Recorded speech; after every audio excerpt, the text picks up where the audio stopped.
गांव में जहां हर कोई आपस में जुड़े हुए परिवार चाहता था, वहां एक अजीब घटना का आगमन हुआ।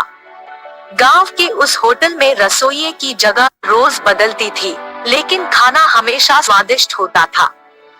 गांव के लोग भोजन के प्रति इतने वफादार थे कि जब भी कोई किसी समारोह या कार्यक्रम के लिए खाना बनाता था, तो वे सभी इस विश्वास के साथ खुदरा देते थे कि यदि उस होटल का रसोइया खाना पकाएगा, तो यह लोगों के अत्यधिक आकर्षण का कारण होगा।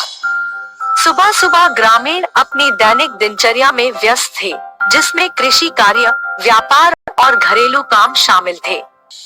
एक छोटे से होटल का भी अपना महत्वपूर्ण स्थान था, जो गांव के सभी लोगों के लिए बहुत महत्व रखता था। ग्रामीणों में भोजन के प्रति बहुत सम्मान था और वे होटल के रसोइये पर उतना ही भरोसा करते थे जितना अपनी मां पर करते थे। बावर्ची हमेशा नए और खास तरीके से खाना पकाने की कोशिश करते थे और वह हमेशा स्वादिष्ट और लाजवाब खाना बनाते थे। गांव के लोग उनके खाने के इतने दीवाने थे कि किसी भी महत्वपूर्ण कार्यक्रम के लिए वे इसे ही चुनते थे। एक दिन सुबह गांव में एक महत्वपूर्ण सभा का आयोजन किया गया, जिसमें विभिन्न गांवों से लोग भाग लेने आए।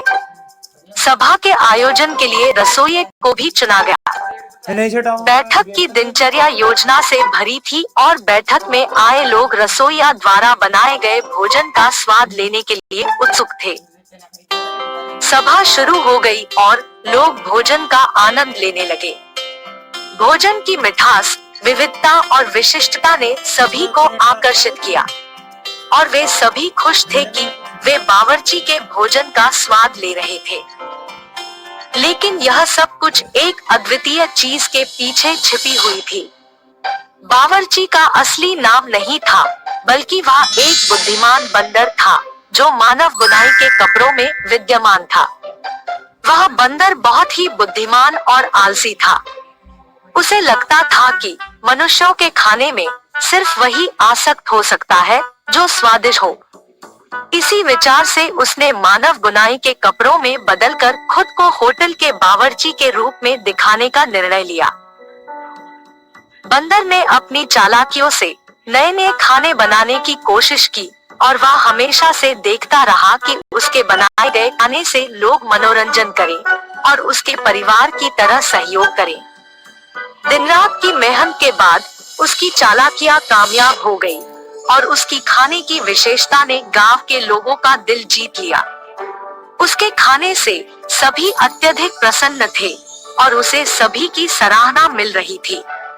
लेकिन किसी को नहीं पता था कि रसोइये के पीछे एक बंदर का हाथ है। इस अद्भुत योजना के पीछे बंदर की एक विशेष वजह थी। परिवार के अपार स्नेह के बावजूद उनका परिवार उनके साथ नहीं था। बंदर के पारिवारिक पिता की एक दिन गांव वालों ने हत्या कर दी, क्योंकि उसने किसी कारण से गांव के एक बच्चे की जान बचाने की कोशिश की थी। बंदर को गांव के लोगों द्वारा दिखाए गए स्नेह के बारे में तब पता चला जब वह अपने परिवार की मृत्यु का दुख मना रहा था। बंदर को यह विश्वास हो गया कि आदमियों के स्नेह भावना और सहानुभूति के पीछे एक महत्वपूर्ण कारण होता है और वह भी उनकी मदद कर सकता है। उसने यह सोचकर उनकी मदद करने का निर्णय लिया कि वह गांव के लोगों के लिए खाना बनाने में मदद करेगा। सभा के आयोजन के दिन बंदर ने फिर से एक अद्वितीय और स्वादिष्ट खाने की मिश्रण विधि तैयार की, जिससे लोग बिल्कुल ही मोहित हो गए।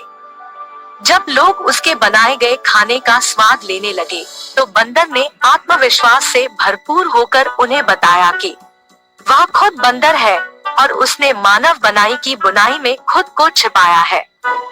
लोगों को पहले थोड़ी उलझन हुई, लेकिन उन्होंने बंदर की बातों को सुनकर उसकी बुद्धिमत्ता और साहस को समझा और उन्होंने उसे सराहा कि वह उनके लिए इतना साहसी कदम उठाया। लोगों ने उसके समर्थन में मिलकर खड़ा होने का निर्णय लिया और उन्होंने बंदर को उनकी मदद करने के लिए प्रोत्साहित किया।